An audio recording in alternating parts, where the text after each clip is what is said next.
Namatay ang isang batang lalaki matapos mabagsakan ng buko sa Alabel, Sarangani.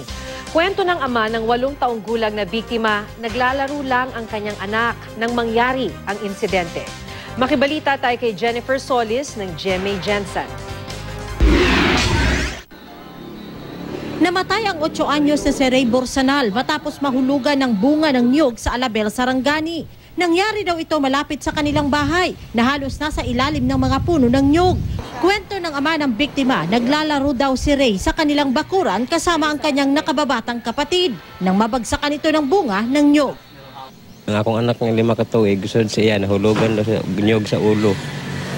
Nga magpunit daw sa biyuta nga ibalay siya yung pintik. Sakto daw hulog din ito siya batok din ito. Naisugod pa sa ospital ang bata pero idineklarang dead on arrival.